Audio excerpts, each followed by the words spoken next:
Қайырлы кеш. Қалдарыңыз қалай? Бүгін біздегі эфир продажадағы психологиялық қателіктер, және де продажа барысындағы біздегі установкалар, проявленность, қазіргі хит болып жатқан темаларды талдайтын боламыз. И, естественно, бұның барлығы с точки зрения психологии, с точки зрения нейромаркетинг жағынан айтамыз, талдаймыз. Өте көптеген информацияларды жасап қойдым, дайындап алып келіп қойдым. Естественно, бұл жерде керек адам өзіне керек нәрсені, информацияны естіді деген сенімдемін. Жақында мынандай бір ой келді. Опрос жасаған болатым алдыңғы бір апталарда. Сол кезде осы ақшаға байланысты, именно проработка, сатуға байланысты бір сұрақтар келе бастады. Проявленностьқа байланысты.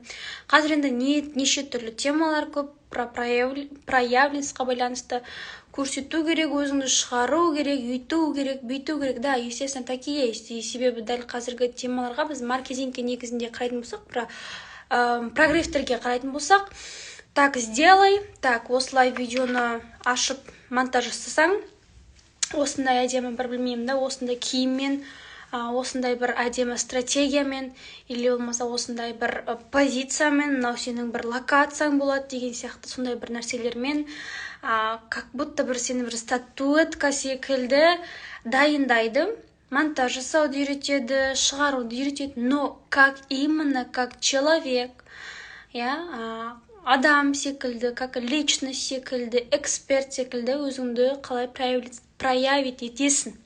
Это как вообще? Бұл что за тема деген нәрсе болуы мүмкін. Осы жерде енді үлкен бір сұрақ белгісі туындайды да. Өйткені біздің қазіргі алып жатқан информацияның барлығы өтірік емес па? Фильтрдан өткізіп жатырмыз ба деген сияқты. Неге? Өйткені маркетинг это реально работает. Сен қаншалықты классно визуал жасап қой парақшаңа, қаншалықты сен аккаунтыңды әрлеп қой, қаншалықты сен әдемі позада суретке түсуді үйрен, но все-таки все равно не болады. Инстаграм это площадь людей. Бәрібір сен адамдармен коммуникацияға түсесің. Бәрібір сен адамдармен бірге отношенияға түсесің. Пусть біз айтып жатқан темамыздың барлығы, который адамдар, подписчик, просмотр деп жатқанымыздың бәрі на самом деле олар адамдар. И біз бір нәрсені ұмытып кетеміз, біз каждым разом адамдармен отношенияға түсеміз.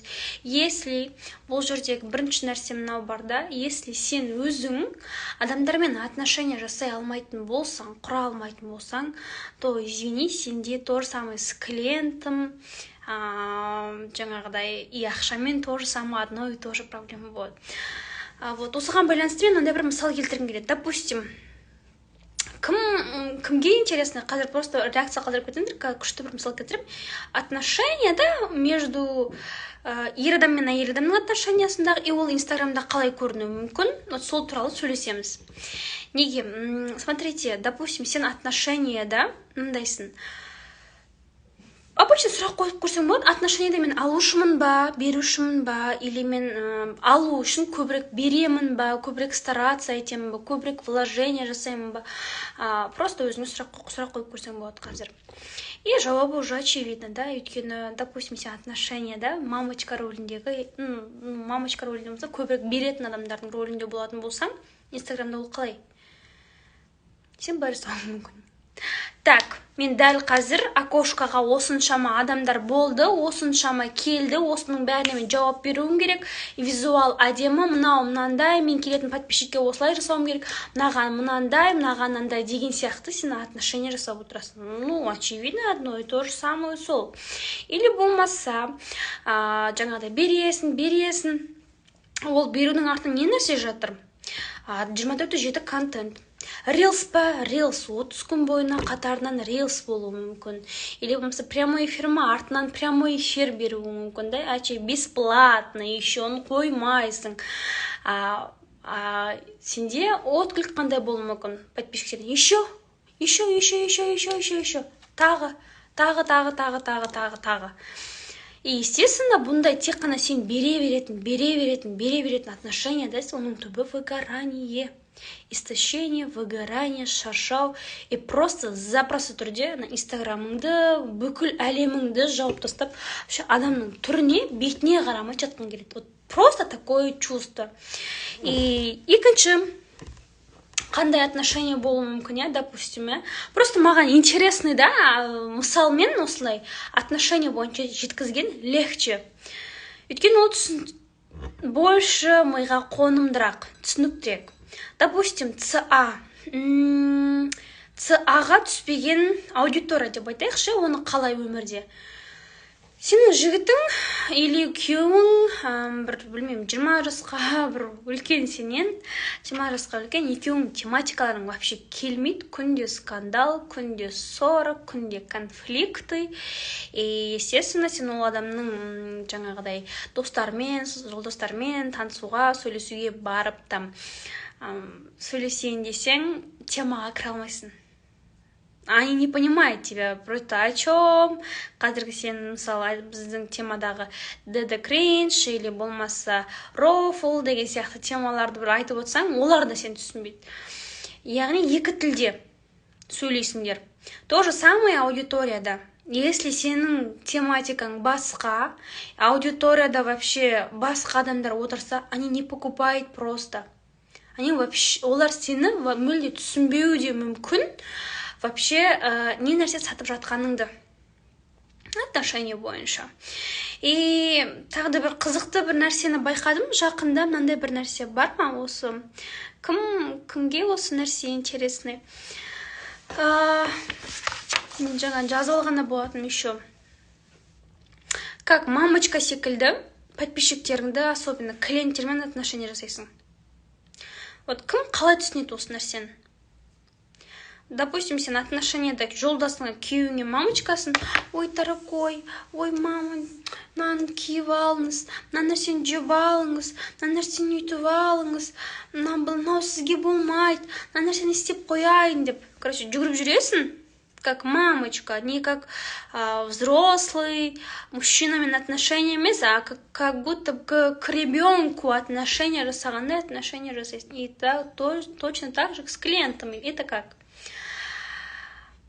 Допустим, знаете, это как чересчур боль басасың клиенттің сторисінде, айтасың, түсіндіресің, анан айтасың, мынаны айтасың, сен алмайсың, сен, короче, чертсың, лохсың, ана соңында покупает. Ол соңында покупает. Бірақ ол через боль алады. Рассрочка алуы мүмкін, кредитке алуы мүмкін, жылап жүріп, бүкіл үмітінің бәрін саған артады. Но знаете, в чем здесь ошибка? Ошибка в том, что соның барлығын, сол проблеманың бәрін сен шешіп береді деп алады ол. Жауапкершілік кімде бар осында? Клиент саған келген кезде бүкіл өмірінің жауапкершілік саған байлап келеді. Кімде осында клиенттер бар? Давайте осы жерде реакция қалдырып кетейік. Потому что ондай клиенттер, знаете, қандай болып келеді? Нәтиже болмайды ондай клиенттерде. Сен просто не істесең де, ондай клиенттерде нәтиже болмайды. Миллион түрлі проработка жасасаң да, миллион түрлі информация берсең де, өзің өліп, қырылып, жаңағыдай бір нәрселер түсініп, осознавать етіп, ол нәрсемен бөлсең де, ондай клиентпен ода нәтиже болмайды. Неге?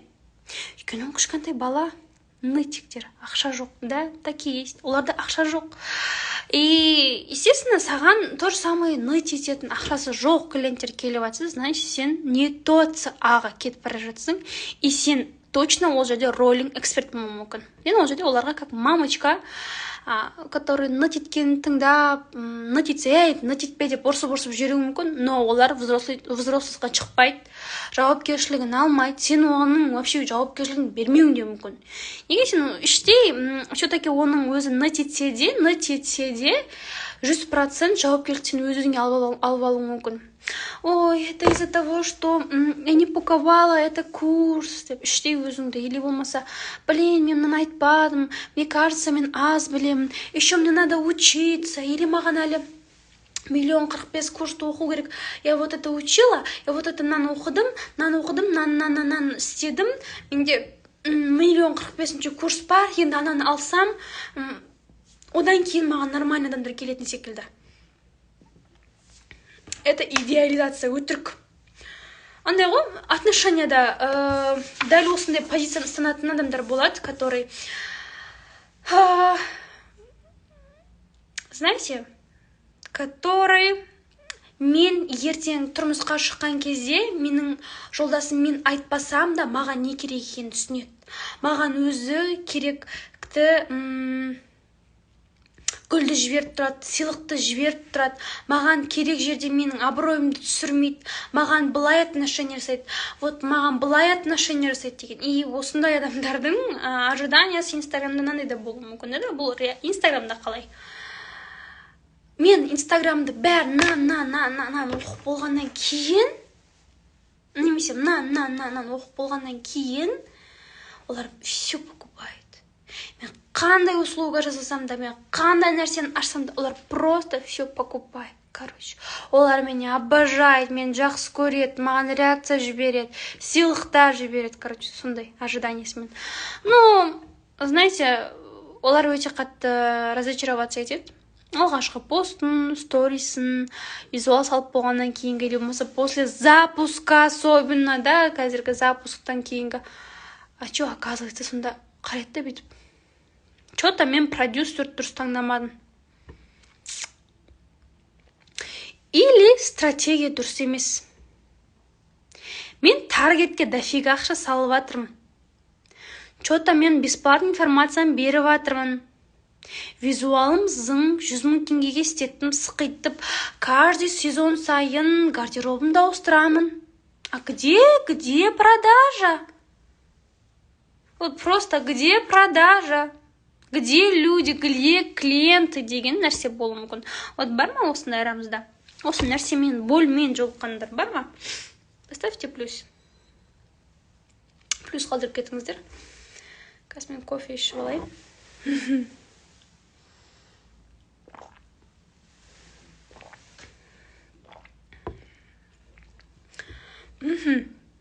И знаете, неге мен бұл нәрсені айтып жатырмын? Өйткені біз әлі бұл нәрсе психологиямыз продажадағы психологиялық ошибкалар деп айтайыншы, психологиялық ошибкалар, потому что адам сен экспертті, взрослый нәрсені көрмейді, сенде ол нәрсе жоқ та болуы мүмкін, и естественно саған да келетін клиенттер сондай.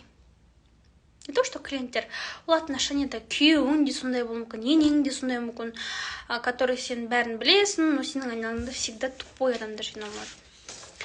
Вот.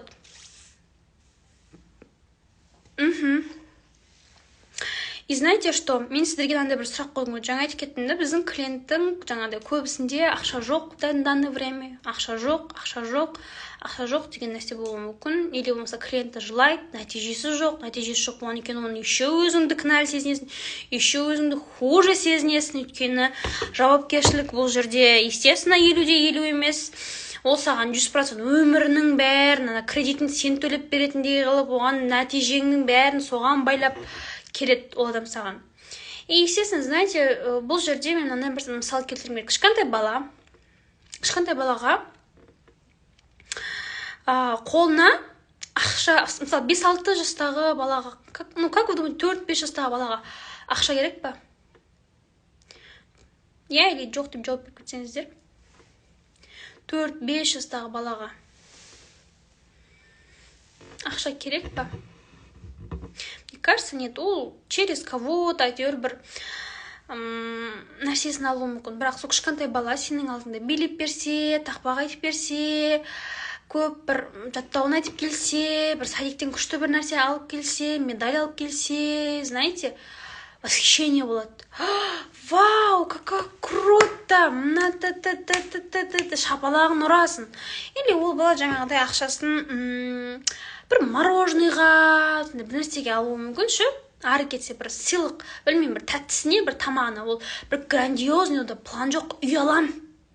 Маған осындай 20 миллион керек, потом мен ана акция алам, осындай план жоқ. Ол чупа-чупсын, құртын, ары кетсе добын, фишкасын ойлап жүру мүмкін.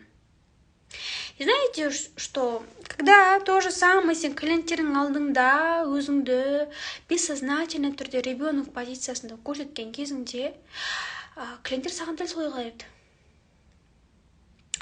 Яғни сен берген информацияға вау, ё-майо деп разборыңа реакциялар жіберіп, хатта жазып, мә деп ше реакция жіберу мүмкін, отклик жасау мүмкін, восхищение жасау мүмкін, но они не покупают. Өйткені неге кішкентай балаға сен үй салуды или бір грандиозный сен өзіңнің проблемаңды сен тапсыра алмайсың, потому что ол сен білесің, ол бала онымен справляться ете алмайды.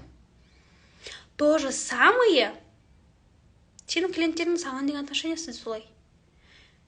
Бессознательно олар білет. Саған ол проблемасын, болын сені тапсыра алмайды. Немесе саған именно ол нәрсені шешуге алып келе алмайды. Так как сен ол жерде взрослый, адекватный адамды личностью көріп тұрған жоқ. Олар ребенкті көру мүмкін, который восхищаться етеді, таңғалады, вау, какой-то умный деген сияқты поглаживаниелер беруі мүмкін, мақтауы мүмкін, ой, молодец деп қою мүмкін, но они не покупают. Просто не покупают, знаете? И это не зря. Бұл жерде бұл бірінші нәрсе. Мен қазір сіздерге базовый психологиялық продажа бойынша эксперттің бойында, вот реально экспертсің ба? Конкретно сенімсің ба? Сен эксперт роліңде екеніңе парақшаңда. Ол жерде мамочка емессің ба, или бір восхищение жасап жүрсің ба біреулерді, или өзің бір инсайтыңмен бөлісіп. Знаете, что мен қазір соңғы бір жылда не нәрсем байқадым. Мен бүкіл кезеңде өзімнің инсайтыммен, проработкамен бөліспеуім мүмкін. Бүкіл уақытта болып атқан бір информациямен бөліспеуім мүмкін. Разборды да көп жасамаймын, эфирге де көп шықпаймын, но парақшамнан білінеді. Но в то же время всегда и везде менде үнемі продажа жүреді. Естественно, бұл жерде и стратегия жұмыс жасайды, естественно, бұл жерде реальностьқа келейік, естественно, бұл жерде мендегі жасатқан контенттер жұмыс жасайды, естественно, бұл жердегі ЦА-ға дұрыс түсім жұмыс жасайды, но именно ЦА деп менің айтып отырған найтик ақшасы жоқ клиенттер емес, который жауапкершілігін саған беріп қойып, аузынан сулар ағып отыратын, которые взрослые люди.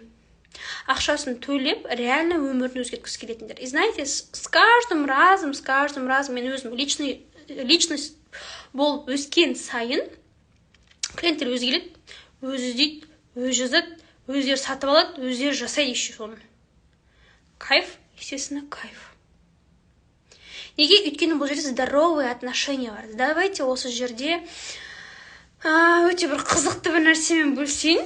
Үш түрлі отношениядағы или болмаса инстаграмдағы ошибканы или болмаса продажа барысындағы установканы.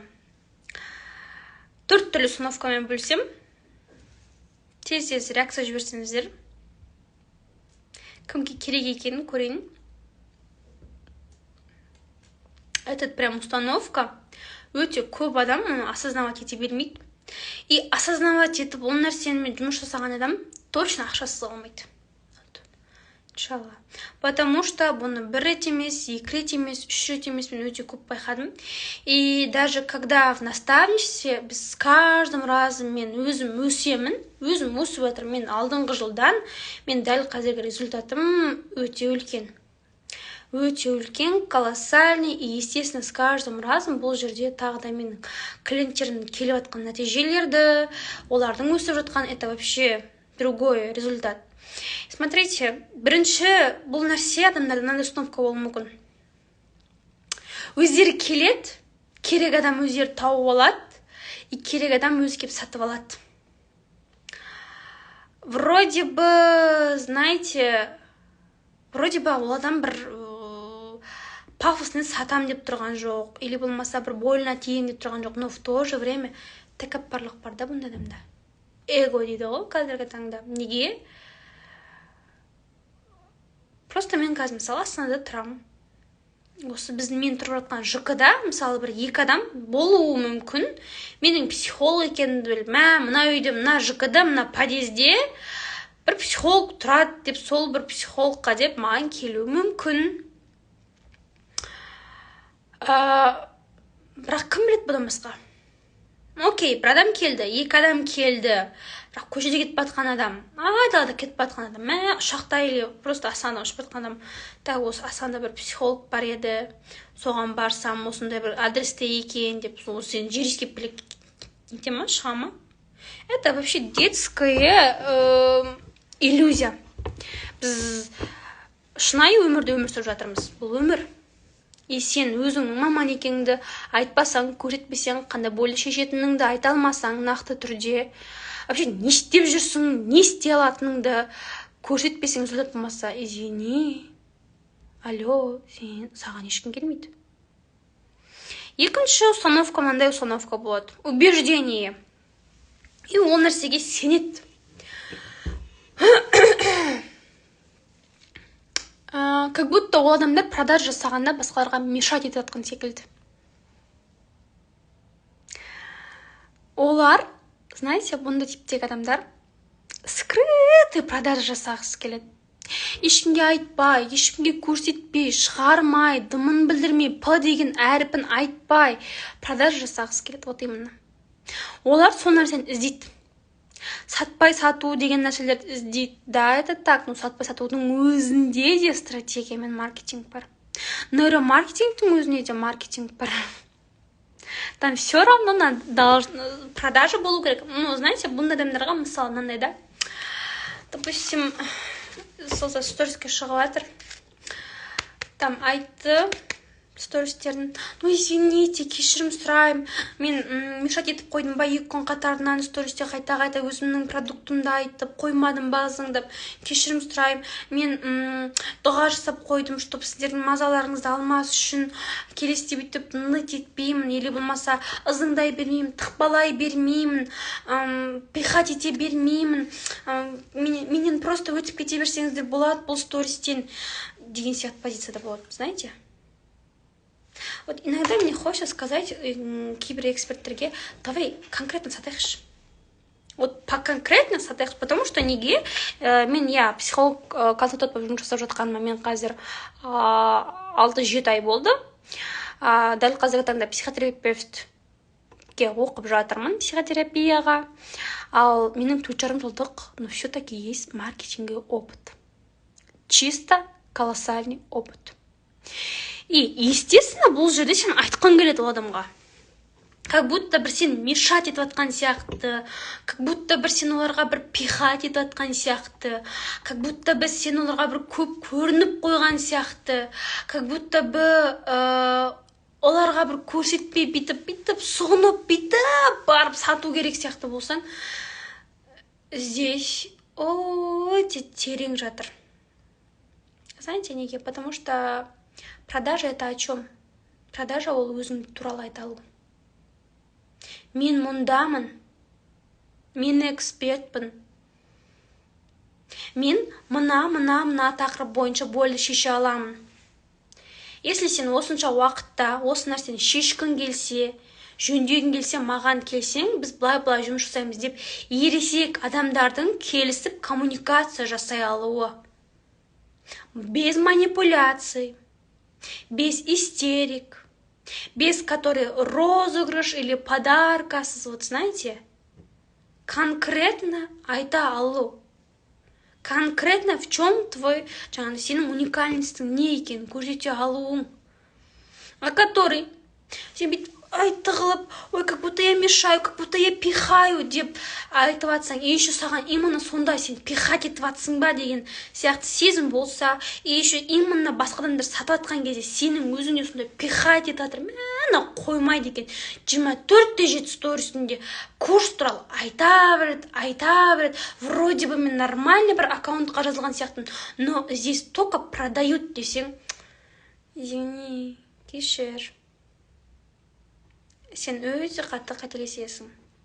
И бұндай сен иллюзияда жүрген кезіңде өте көп ақшадан айырыласың. Жалпы любой жерде, любой әлемде продажа бар. Фильм, кино, кинотеатр, любой киімде, любой бөлмеңнің бұрышында продажа бар. Если саған продажа пихать ету, и которые, извините, ну, дорогие, ештеңе етпейді, мен 2-ақ күн ана продажа жасаймын, ешкімнің несін айтпаймын, просто өтіп кете салыңдар деген позицияда болсаң, естественно, саған клиент келмейді. Естественно, масштабность болмайды. Сен дофига курс алсаң да. Бұл жерде проблема, естественно, травмада жатыр. Травмада, терапияда жатыр. Неге? Жаңа айтып кеттім, иә? Допустим, продажа дегеніміз өзіне. Продажа ол сенің ойыңның, идеяңның мықты екенін жеткізе алу, түсіндіре алу, адамға өткізу. Енді бізді кішкентай кезде бізде бәрімізде продажа болды десем болады. Өйткені, мысалы, смотрите, кішкентай балаға, кішкентай, мысалы, үйлеріңізде бала болса, көрген болсаңыздар, білмеймін, олар бір самолет алып алуы мүмкін, любой бір оқтау алып алуы мүмкін, вешалка алып алуы мүмкін, вешалканы алып алып, оны садақ деп ойлап атып жүруі мүмкін. И оны туралы саған ол айтып береді. Мынау садақ осындай, мынаған қарасай, мен осылай атып жатырмын, мынаған қарасай, мама, я так деген сияқты. Бұл бір мысал, иә. И вот сол кезде сен, ой, блин, қиял. Қойшы, аузыңды жапшы, баршы, жатша, шаршаттыңдар ызыңдап. Азаннан кешке дейін ойнайсыңдар жүресіңдер. Осы вешалкамен қазір өзіңді ұрам, быт-шытыңды шығарам, игрушкалардың бәрін жина. Десе. Бала оны қалай қабылдауы мүмкін? Это всего лишь. Бұл жердегі көйлек емес, макияж емес, знаете, мамандық емес, просто вешалка, просто игрушка. Біз білмейміз, да? Естественно, ана бала бір айтуы мүмкін, 2 мәмен, 4-ші точно знает. Блин, мен немен ойнап жатырмын?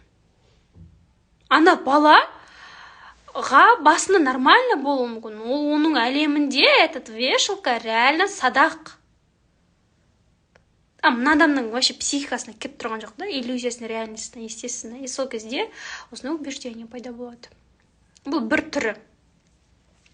Естественно, бұл жерде неуверенность пайда болады. Как будто бы говно жасап атқандай. Не продукт, а говно. Мысалы, басқа эксперттердің продуктысының бәрі продукт, который арнайы платформада артында бар, Дубайға барып, Анталияға барып, Таиландқа барып, видео снимоктар жасап келеді. А менікі не? Мен комнатада отырып сабақ түсірем ба? Мен көш жасаған жасамай-ақ қоямын да. Лучше жата бермеймін ба? Бір күні, бір әйтеуір, ақшам болғанда продажа жасаймын. Деген болуы мүмкін, не знаете? Бұл екінші нәрсе. Кім айтқанынан осы кезге дейін осы екі убеждениеден өзін көрді.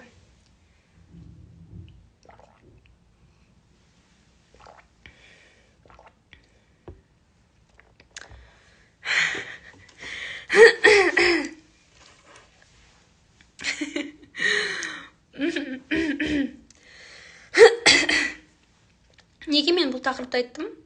Бұл тақырып проявленностьқа да байланысты. Өйткені адам өзін көрсете алуы, шығара алуы, мейлі сенің идеяң тупой болса да, туповатый болса да, сол нәрсеге сенің сеніп, сол нәрсені айта алуың, шеше алуың. Да?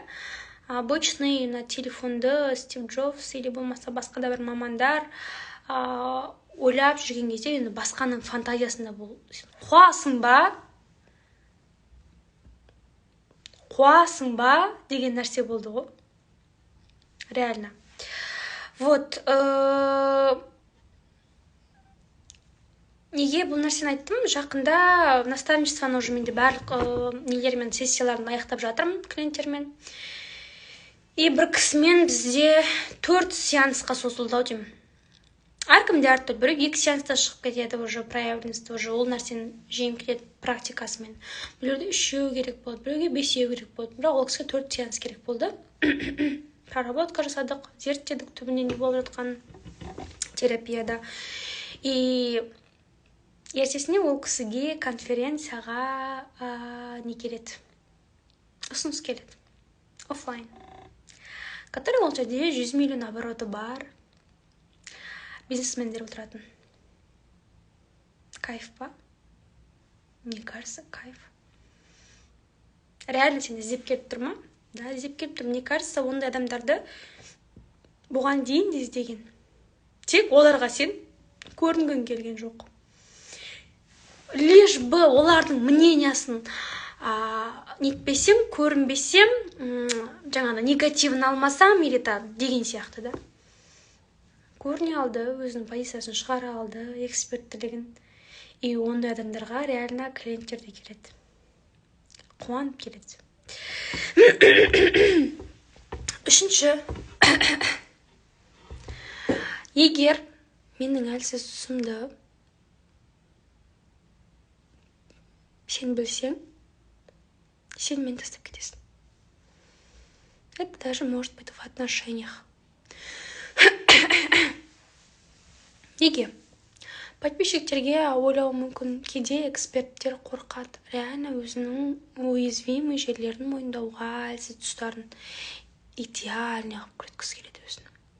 Жамай береді өзін, жамай береді. Күнде 30 челлендж. Reels, эфир, контент. Кетеді, да. Визуал, круто. Но знаете, мына бір нәрсе айтқым келеді, да? В отношениях ондай адамдар роль ойнап жүреді. Олар шынайы болмайды. Жолдасымен, күйеуімен оларды бір идеальный әйелдің бір ролін ойнап жүруі мүмкін. То же самое Инстаграмда олар идеальный эксперттің ролін ойнауы мүмкін. Который у нее все получится, который супер-пупер, мықты, только результат, только чисто цифры, да? Цифры айтпаса да, ол просто солай өзін көрсетеді. Ол жерден нәрсе айтқым келеді. Идеальный нәрсе — это просто картина.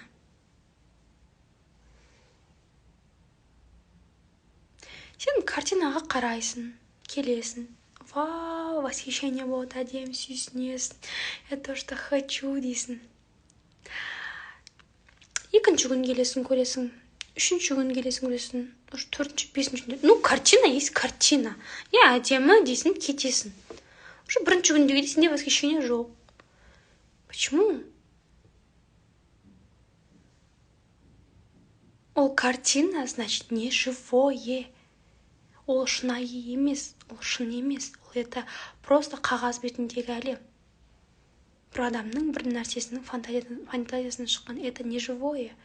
А живой болмаған нәрседе энергия жоқ. Естественно, ол жерде тартылыс жоқ. Естественно, там нету клиента. Понимаете, о чем я? И тағы да бір төртінші бір убеждениенің бірі өте қызықты нәрсе. Мы с тобой одно целое. Бұл нәрсе отношениеде де бар. Екі жарты бір бүтін. Біз екеуміз бір бүтінбіз. И знаете, бұндай адамдар подписчиктермен. Менің адамдарым всегда менімен бірге, маған лайк басады, мені всегда қолдайды, кімнің кім екенін көреміз. Осындай бір кезде поддержка жасамай деген сияқты отношения жасауы мүмкін, да, Инстаграмда. А в отношениях бүйтіп жабысып қалады партнермен бірге. Өйстіп дәл осы склеить етіп қалады. Допустим, это қалай? Там любовь, короче, только махаббат болып басқа нәрсе жоқ. Дегенмен оны айтып отырмын. Кешірім сұраймын, бірақ мен оқырмандармен айта алмаймын, что мы одно целое деп клиенттермен. Мен бұл менмін, сен бұл сенсің. Мен бөлек личностьпін, сен бөлек личностьсің. То же самое, который мы одно целое, екі жарты бір бүтінбіз деген позицияда өмір сүріп жүрген клиенттермен, жампыйда болып жүрген клиенттермен, или болмаса отношения, там есть симбиоз, нездоровые отношения. Неге?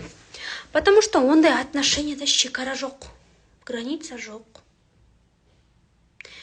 Ондай отношенияда нормальный, здоровый агрессия жоқ, здоровый конфликт жоқ, здоровая злость жоқ. Там, знаете, каждый бұндай отношениядағы сливаться етіп кеткен кезде адам только көзі шел болып, менің күйеуім осында деп, только махаббат, только бүйтіп жабысып, хотя деп демалып келе алмайтын бұндай болсаң, это, естественно, нездоровые отношения. Знаете что? Бұндай кезде психика қалай қабылдайды? Психика айтады. Каждый хейт бұндай адамдарға, каждый 0 просмотр, каждый кешірген бір просмотр болсын түсіп қалса, каждый бір одно негативное сообщениеға жылайды. Жылайды, көтере алмайды, мен черт, значит, лох, мен жақсы көрмейді, я такой не хороший, маған әлі өсу керек, мен дұрыс эксперт емеспін, ода результат жоқ, ода осындай, мен өзім не деп айтам деген сияқты тема болады. Енді қара, сен өзіңді проявить етіп, көрсетіп, сатайын дедің. Психика айтады, сен көріп тұр, сен шыдай алмайтынды выдержать етпейтін көріп тұр ол. Потому что сен и так нездоровый отношениесің. Неға келіп, и так-то 100 000, месе 1000, месе 100 адаммен сен 100 клиентке сатам деп мотивацияға тойып алып барасың. И сен психикаң айтады, ойбай, Марина, біз қалай шыдаймыз наған? Әр хейтке, әр компромисске, әр минусқа үстіп жылап атсың. Мен әр сенің просмотрыңа нерв клеткамен психиканы қайдан тауып берем дейді. Давай, лучше на тебе желанияның болмауы, на тебе энергияның болмауы. Лучше полежи, и біз просто жатайық. Не аласың сен бұны? Шыдай алмайсың, көтере алмайсың. Ты не можешь выдержать это. Естественно, там нету энергии. Понимаете? И бекер бұл кезде психика защитный реакцияны қоспайды. Вот. Осы нәрсе бойынша ойланып көру керек. Так, мен енді 4 түрлі убежденияны айттым. Кім өзін көре алды, кім клиенттерін көре алды. Қандай не болды? Қазір мен өзімдегі 0-ден 5 миллионға дейін, просто стабильно 5 миллионға дейін алай, айна 5 контент, 24/7, я? Запусксыз қалай не жасаған жайлы бөлісетін болам. Тез кері байланып жасап жүрсеңіздер. Сәлем, қалайсыз? Жақсымын, күшті айтып тастадыңыз дейді. Келесте Оскар алып барам, Астанаға барғанда сізге дейді. Ну, благодарю, Жансая. Менде харизма өте жақсы.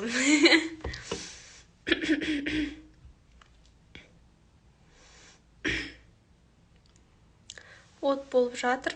От. Реакция. Благодарю, мне очень приятно. Маған маңызды откликтің болғаны. Өйткені, как видите, мен дайындалдым. Енді мына бір нәрсені айта кетсем. Менде дәл қатты, именно менің блогым, сыртынан қарасаң, қатты аса үлкен емес. И даже кіші де емес. Дәл қазіргі менің деңгейіме, менің ресурсыма өте қатты жеткілікті. И знаете, что 1,5 жыл бұрын мен 1,5-2 жыл бұрын мен көркем центрде жұмыс жасадым, командалық жұмыспен. И ол жерде менің уже уақытым келді. 1 жыл отработать еткеннен кейін уже менде ол жерде аяқталатын өзімнің уақытым келді, потому что мен уже дальше өзімнің жолымды көрмедім. Жұмыстан шықтым. И когда на тот момент мен өзімнің блогыма келгенде, и как, и что делать, я не знала. Мен білген жоқпын. Знаете, бірақ на тот момент менде өте күшті кейстер болды. Мысалы, бір эфирге 15 мың адамға дейін жинаған уақыттарым болды. Мен жасаған видеолар, мен жасаған стратегиялар 15 минутта 12 миллион табыс алып келген уақыты болды. 100 миллион оборотқа дейін шығарған уақыты болды. Мен жасаған стратегиялар. Знаете что? Насколько мен личный ретінде өспегенім, мен консультациямды 5-10 мың теңге сатуға дайын болдым. Естественно, менде командалық жұмыстан болғаннан кейін истощение болады, выгорание, естественно, было истощение, еще мало чекке сатуға дайын тұрасың. Знаете что? Я что там сделала? Мен бірінші кезекте жасағаным личностный рост таңдадым. Личный рост — это не про то, чтобы сен курс аласың, или болмаса бір кітап алып оқисың. Даму керек, даму үшін емес. Бұл жерде тема даму керек, даму үшін емес. Бұл жерде сенің өзіңнің ересек позицияңды өсіру үшін жұмыс жасайсың. Адамдармен компромиске келу үшін жұмыс жасайсың. Неге? Мен жаңа айттым. Мен бұл мен, сен бұл сен. Мы екі жартың бір бүтін емеспіз. То есть, здоровые отношения — это как? Но мен, но сен. Это не так. Это так. И бұның арасында мостик бар, да? Мостик бар. И осы мосттың арасында мен мына жаққа келем, сен мына жаққа келесің. Сол мосттың арасында здоровый түрде несесің компромисс жасайсың. Келісіп, сөйлесіп, без агрессии, манипуляции, газлайтингсіз здоровый түрде өзіңнің ойыңды жеткізесің. И когда сен адамдармен контакт жасап үйренген кезіңде клиенттермен оңай бола бастайды. И сен түсін, сенің жолдасыңмен агрессия болмаған кезде, или болмаса жолдасың арасында шекара болмаса, клиентпен сенде шекара жоқ. Даже не думай. Ол саған түнгі сағат 3-те жазуы мүмкін, 5-те жазуы мүмкін, жылап жазуы мүмкін, аңырап жазуы мүмкін. Еще сен қанша нәрсе берсең де саған кеп ашуын, бүкіл ненавистін, бүкіл нашар сөз айтады, боғын жақып кетеді. Менің алған ақыма татымады, осындай болды, осындай. Неге? Потому что ты внутри этого сен өзің, ол нәрсеге өзің лайық көріп тұрған жоқсың. Ты так думаешь, что это нормально, так и должна быть деп ойлайсың. И поэтому бұл жерде бірінші кезекте тұрған нәрсе терапия жасадым мен, естественно, личный рост жасадым. Өзімде кім білет мені? Кім баяғыдан көріп жүр. Менде даже арнайы актуальный бар, наставник деген сияқты. Ашып қарасаңыз болады. Мен сол жерде, естественно, мен өзім наставник алдым. Онымен жұмыс жасадым. Бізде терапиялар болды. И мен бірінші кезекте терапиядан бастаймын өзімнің наставничествомда. Өйткені маған келген адамдар тупой адамдар емес. Это точно. Өйткені мен ақшасы жоқ клиенттермен айттым, жұмыс жасамаймын да. Бірақ уже ақша тауып көріп, бірақ өсе алмай жатыр, болмай жатыр. Вроде бы ақша тауып көрді бірі, дәмін көрді, өзін шығарды, вроде бы визуалы бар, вроде бы курсы бар, сата алмай жатыр, не получается у нее. Не знает, что и как, значит, здесь надо проработка. Это во-первых. Во-вторых, здесь нет денежной проработка делать, чисто адамдармен отношения бойынша и продажа бойынша проработканың өзіне жетеді. Адамның өзі солның өзі деңгейін әжептәуір өсіреді. Сенің қасыңа келіп жатқан клиенттердің ортаңа қарап, сен адамдармен араласып жүргеніңе просто қарай алуыңа болады. Знаете, что самая обидная жертва или болмаса нищий адам дейді ғой, өзін никогда нищий екенін мойындамайды и білмейді, сезбейді. Сата алмайтынын, қолынан келмей жатқанын, жертва екенін, абьюзивный отношениеде екенін, или болмаса жаңағыдай манипуляциялық, нездоровый отношениеде екенін ешқашан мойындамайды. Даже мойындаса да, он не знает, что и как делать. Но 99% ол адам мойындамайды. Естественно, бұл адамдарда өсу өте жай болады. Бұндай кезекте, бірінші кезекте жасалынатын нәрсе личный рост. Сен мейлі 100% стратегия жасап таста, таргетке ақша бөл, не получается, болмайды продажа. Болуы мүмкін, бір татуы мүмкін, да, повезло, екінші рет, но точно нет. қайта бір нәрсеге, ямаға келіп түсе бересің. Бұл өсу ма? Естественно, нет. Сенде бір трансформация болып жатыр, деп бір күшті бір нәрсені үйреніп алған нәрсені айтуы мүмкін, но там точно нет трансформации. Бірінші кезекте жасалу керек нәрсе ол личный рост. Екінші кезекте сен қандай адамдармен, клиенттермен жұмыс жасап жүрсің? Точно ақшасы бар клиент па ол, или ребенок па? Сен оған кім болып жұмыс жасап жүрсің? Эксперт па или мамочка ма? Который өбіктеп, ойбой, сен шаршадың ба, выгорать еттің ба? Келсе онда маған деген клиенттермен отношения, знаете, ал ұзаққа бармайды. Келсе маған деген еще тема. Ол адам мәселесін шешуге дайын болып келу керек. Знаете? И үшінші, тоже стратегияда, инстаграмда нейромаркетингтен андай бір подход бар. Сен точно, мысалы, клиент тілінде сөйлеп жатырсың ба? Мен айтуым мүмкін. Допустим, мен қазір психологтың тілінде былай сөйлесем болады да. Короче, мен ауылға бардым. Көрдім, что соседімнің жаңағыдай симбиозки, нездоровый отношенияда екен, да, мамасы бәрін контролировать етеді. Көріп тұрмын да, не такая мен оған психологтың тілінде, ой, ёптыгітік созиктер десін, немене бәлі, бәрің симбиозға жатып қалды, вообще нездоровые отношения мынау, немене түсінбейсіңдер, не мынау, осознанность деген 0 деп сөйлеу мүмкін, да? Ол клиенттің тілі емес, клиент не понимает, это саған келіп. Сені біреу ақыл сұрады ма, деу мүмкін, знаете? А сен оған, если сол адамға, көріп тұрмын сіздің жағдайыңызды, қатты балаларыңызға алаңдайтын секілдісіз. Сол үшін де алаңдағаннан кейін де, тревогаңыз көп болғаннан кейін де, сол бір қателікті жасамасын дегіңіз келгеннен кейін де, көбірек контроль жасағыңыз келетін секілді, солай ма? Деп ол адамның тілінде сөйлей бастасаң. Уже знаете, мына екеуінің вайбы да басқа, сөйлеп отқан кезіңдегі энергиясы да басқа, и аны тыңдатқан адамның өзінің де саған отношениясы басқа болады, естественно. Бұл жерде, естественно, қайтадан не нәрсеге үйренеміз? Компромисс. Сөйлесіп үйрену. Знаете, психологтардың 3 ай бойына, болмаса 5 ай бойына үйренетін нәрселері бар. Ол сөйлесіп үйрену. Басқа психологтар үшін жауап бере алмаймын, бірақ именно академический білім алып жатқан нелерді сұрақ қойып, тек сөйлеуге үйретеді. Клиенттің тілінде.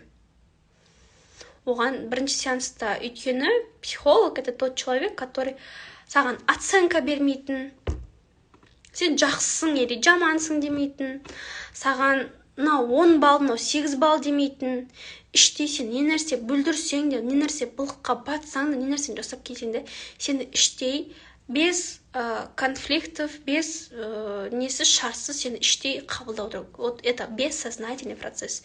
Сен ол клиентке айтпау мүмкін, но сен ішіндегі буря болып жатса, вот здесь клиентті сен қабылдамай жатсаң, психолог, клиент сезет, психологтың алдындағы клиент сезет, там небезопасно. И просто кетіп қалады. И сол үшін психологтардың үйренетін бірінші нәрсесі осы. И это не зря. Если саған да то же самое, клиенттермен сөйлесу, отношения жасау, соғыс жасағандай, көп энергия керек, көп оқу керек, көп білім алу керек болса, ойлану керек. Мүмкін басқа нәрсе жасап көру керек. Мүмкін расымен басқаша бір ағынға қарап кетіп бара жатырсың. Мүмкін сен өзіңді артық қинап жатырсың. Мүмкін бұл нәрсе емес, басқа ходтарды жасап көру керек. Өйткені сен одно и то же әрекет жасап көрдің, и результат та солай. Просто обычный результат. Одно и то же әрекетті жасап көрдің. Сен выгоранияға түстің, 1-2 күн демалдың, әрекет жасауып кетуі мүмкін, но 3-ші күн сен қайтадан выгораниядасың. Значит, что-то не так. Сен одно и то же әрекет жасап жатырсың. Результат та солай. Мүмкін ходты ауыстырып көру керек шығар. Понимаете? Вот. Кімге менің қазір айтып жатқан темам түсінікті болып жатыр.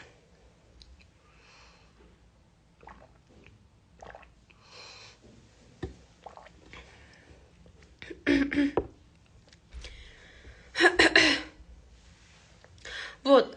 Бұйыртса мен дүйсенбі күні, я точно дейді. Меруерт, рахмет. Бұйыртса мен дүйсенбі күні өзімнің наставничествома продажа ашатын боламын. 3 айлық. И личный, и маркетинговый. Потому что мен психологпын, және нейромаркетологпын. Там будет и стратегия, и терапия, и личный рост, и трансформация, и масштабность, и проявленность. Уже 3 миллион, 5 миллион, 10 миллион, 15 миллион деген чекке шыққысы келетін адамдармен жұмыс жасағым келеді. Уже одно и то же говнодан